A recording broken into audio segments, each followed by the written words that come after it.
Thank you for joining today's DDN presentation to the Exhibitor Forum at the virtual ISC 2020. We, of course, miss you all and can't wait to see everyone face to face in the coming years. But thanks for checking out our presentation today. My name's Kuckein. I'm the Vice President of Marketing here at DDN, and today I'll be talking about our intelligent infrastructures and how they address the needs of performance and capacity-hungry at-scale applications, both today and addressing tomorrow's requirements. DDN is the world's largest privately held storage company, if you aren't already familiar with us. We have solutions for both at-scale, data-centric customers, and also enterprise use cases. We've brought those on board through acquisitions of Tintri, Nexenta, and IntelliFlash over the last couple of years. And DDN's been addressing the most difficult data challenges for well over 20 years. We have a global capacity with development and support centers spread out throughout the world and over 1,000 employees who are leveraging their deep domain expertise to supply our over 10,000 customers with solutions that drive direct results. We have divided our organization essentially into two business units, each with a particular focus on the requirements of their respective markets. Take a look at the at-scale side of the house, and they are dealing with immensely huge clustered GPU and CPU processing, using those for workloads such as AI. Our enterprise business unit is focused more on the virtualized environment, containers, other more traditional enterprise IT workloads such as databases and the newer analytics as well. While we have the business units divided into two focus areas, we do have a commonality of vision as well as each develops specific solutions to address their markets. Our roadmap is informed by between our customers who require scalable and fast storage solutions. Today, though, I am really going to focus on how DDN is evolving its data management platforms for scalable environments, how we are updating today, and then also our vision for the future and how we see our customers wanting to transform themselves over the next few years. Our vision isn't strictly focused on high-performance computing, but the emergence of artificial intelligence and deep learning in both HPC customers and now enterprise customers as well. Those customers are all seeing the benefit of our efforts to make data more shareable, yet secure, centralized, yet free from data gravity constraints, and easier, faster, and more cost-effective to process and store. So we see a lot of advantages for our traditional HPC customers among the changes that we are making to be able to address the enterprise AI use case. We're seeing, of course, an explosion of use cases in life sciences where instruments are gathering data at higher fidelities and faster rates than any time in the past. And the precision required and the low latencies are driving these customers to really need scalable storage solutions. But they're also in highly regulated industries where collaboration is sometimes at odds with data security. And so we're developing solutions there that then also apply to enterprise and academic collaboration, as well as other enterprises that are under regulatory banners, such as financial services, where we're seeing the use of data to improve customer service, but also increase market responsiveness and create new value and drive new revenue sources. Another great example is autonomous vehicles, of course, right? They're one of the major places where AI is central in everybody's thought process, and the needs to collect and process and manipulate and generate new models is really dependent on the centralization and the speed of access to data. So these markets are certainly not alone. Traditional enterprises are coming up with new products and new services all the time that are dependent on really scalable models, right? Not all AI can be done in the cloud via non-bespoke models. Some certainly can, but we're encountering more and more customers who need data at scale capabilities. Manufacturing is also automating and refining their development and design processes using scalable data. Other industries are just beginning to work out how AI at scale might impact them. We also, of course, do continue to have more traditional HPC customers who are focused on things like multidisciplinary research. And they need the capabilities and scale to address all sorts of workloads across the spectrum, whether it's at a university scale or, as I mentioned earlier, academic and enterprise commercial collaboration, or even at a national scale. For instance, addressing things like the COVID pandemic that's affecting our ability to be live face-to-face with each other. Simulation and analysis needs to get faster, needs to get bigger. Things like flexible access. So new equipment from IoT to the manufacturing floor, which is continuing to automate, or new medical instruments like I described before, all require different access types, file or object, as well as researchers needing access to data and trying to share that data either locally amongst researchers on a staff or globally to increase cooperation. And so we're looking at ways that we can unlock the ability to share more data while simultaneously being able to continue to process it at an extremely fast rate. And we have an emerging workload, especially for performance computing customers. There are significant historical barriers to why performance computing in the third-party cloud hasn't really been accessible or cost effective. But we definitely are seeing customers coming up with new requirements to be able to perform either bursting their workloads into the cloud for particularly intensive times of year or projects, POCing new projects in the cloud, being able to launch a high performance file system on demand is a capability being sought out for more and more customers, and they would need to be able to do it in a way that maximizes those cloud resources in order to make sure it is both performing well but also cost effective. One of our major modes of operation is assuring that everything is in its place. Traditional big data, we see, the separation between distributed storage and really large data lakes or dedicated object stores is really dying off. Right, the new paradigm is not just to figure out a way to store data cheaply, but also be able to have data always accessible, because you never know when a artificial intelligence algorithm is going to be fed with something that you hadn't been using recently. So we want to help customers really eliminate the silos, that is keeping data apart, do so quite cost effectively, and create mobility mechanisms that make sense with the amounts of data that we're talking about, and allow customers to build really scalable data frameworks that allow them access to all their data all the time, because that, in combination with high throughput and high IOPS performance, is going to give you that multidimensional capability to be able to take that data and then turn it into new research or new revenue realms.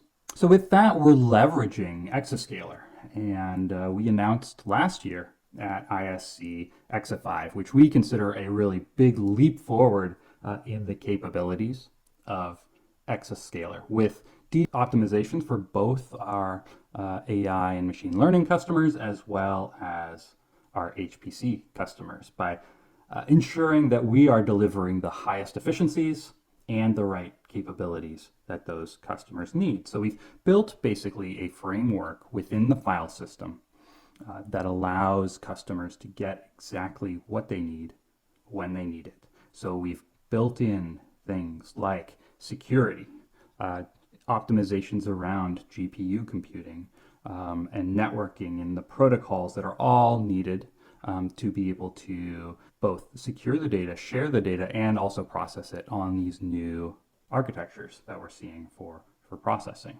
On the HPC side, we continue to refine concurrency, so making sure that the parallel computing capability is matched with parallel storage, as well as making sure I/O patterns, which has evolved right over the last few years from many really bandwidth-centric applications to applications that are all over the place when it comes to I/O and generating small I/O, mixed I/O, large bandwidth, and having a file system that can handle and react to all of those in an optimal way.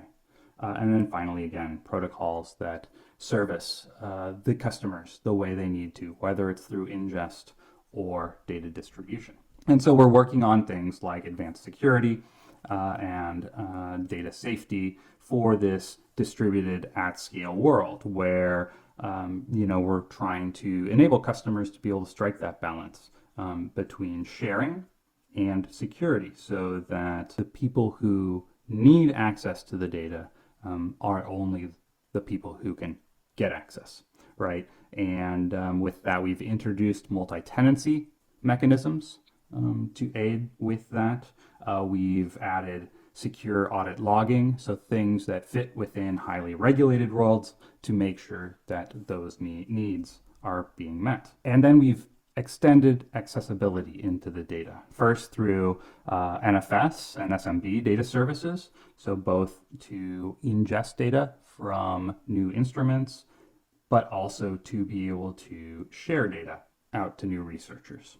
And so we've really made this a simplified deployment so that this is something that can just be layered on top of an existing file system and really allows you to quickly deploy more traditional IT access protocols on demand and be able to share data from multiple file systems to a client that needs it. More recently, we introduced S3 as a data service as well. So making sure customers have the object storage capabilities that they need so that they can either ingest data again or share it out to somebody who's consuming data via an object interface with the same easy to use on-demand deployment idea that we did with NFS and SMB. Last year, we also announced hand in hand with Exa5 something called Stratagem. Stratagem is a file scanning and file level replication tool that we kind of use under the covers to then implement new features and functionalities. And one of the current main features and functionalities is hot pools. So making sure you can optimize the deployment of Flash where it needs to be. So using Flash for highly accessed or even newly accessed files and objects, and make sure those are sitting within Flash, but then slowly trickling them back to more cost-effective HDD storage for long-term retention and perhaps future elevation back into the hot pool. So we continue to leverage Stratagem to help inform other things like analytics and snapshots and replication, and you'll see a lot more announcements coming out from DDN leveraging Stratagem to enable those. As I had mentioned earlier, one of the big emerging use cases that we see is the challenges of AIA and HPC in the cloud. And here again, we're not talking about your more standard structured data or small AI that can be classified into relatively small data sets that might not stress traditional high performance storage systems. What we're talking about here really is high performance computing in the cloud and making sure these bespoke models are both operating efficiently by returning efficient performance, are also backed by a quality technical support organization with the expertise and development capabilities to be able to support people who want to run production in third-party cloud. And finally, enable customers to have the freedom and flexibility to be able to shift workloads as needed on demand. And so we have developed Exascaler in the cloud and are having customers today working on production deployment on really the fastest data platform out there for all your workloads, whether it is on premises or in the cloud. Our entire support organization stands behind the product and is ready to support folks who are deploying, regardless of what hardware it's on and where it resides. And then finally, offering choice and flexibility, whether you're on premises in a private cloud or in third-party public clouds like AWS or GCP or Azure. We can support those customers and help them both figure out how they're going to process efficiently and how they're going to get their data to the cloud. And the way to make cloud cost effective is to continue to show excellent performance. And so it is really the efficiency of using the cloud resources to their utmost. What we often see is cloud capped resources that are extremely underutilized by other file systems and solutions out there for third-party cloud. So what we've demonstrated already within our testing is that we can deliver phenomenal and very efficient single client performance, and then also deliver aggregated cluster performance well beyond what competitive solutions can today. So offering a 9x, 10x performance boost over what you find from competitive solutions today. So we see cloud as an operating model for customers who are looking to run POCs or perhaps burst workloads in certain situations up to the cloud, but then move to production as soon as possible in those types of environments with the flexibility that we're talking about. But we also want to anticipate what's happening in the future. And so we see the need for really intelligent frameworks that are going to aid customers in exploiting their data to deliver the ultimate value. So I've mentioned Stratagem as a data management piece that's built into Exascale. We are also wrapping a analytics layer that came from our enterprise side around all of the DDN products, both DDN and TinTree, to be able to provide a way to analyze, advise, and automate their data infrastructure. And again, regardless of where that data resides, so that the analytics are presented far simpler and easier to understand. And so you can have insights into where the data resides, what it's doing, who's using it, how they're using it, and anticipate what you need in the future. And drill down to unprecedented levels. Right? Granular user and job insights. Be able to proactively manage really, really large environments that current management architectures aren't able to really simplify visibility into the data and into workloads, comprehensive monitoring of applications and infrastructure, and be able to gain that insight to understand what workloads need to live on-prem and what workloads can be shifted into third-party cloud. This analytics architecture is built upon an open source foundation. It has a very strong security model underneath of it, and all the microservices associated with it are containerized for quick deployment and easy consumption. And it provides really secure telemetry to be able to understand exactly what's going on within the environment. And that's not all. We really see the future changing for data-centric organizations and more of a movement to on-demand cloud-like deployment for scale. That metadata is fundamental for this transformation, and we need to be able to enable new levels of automation and adaptive workflows, be able to absorb data from anywhere and then be able to place it anywhere, whether it's on-prem, in the cloud, physical or virtual. All of these things need to become abstracted from the data users and be somewhat ephemeral based on need. And all of this will be driven by automation. And so we're looking at new ways and new architectures that will help inform these models and allow customers to move into the future with DDN. So thanks for taking the time to watch our presentation today, I encourage you to check out the Vendor Showdown with James Coomer, and also visit ddn.com. Thanks again for your time.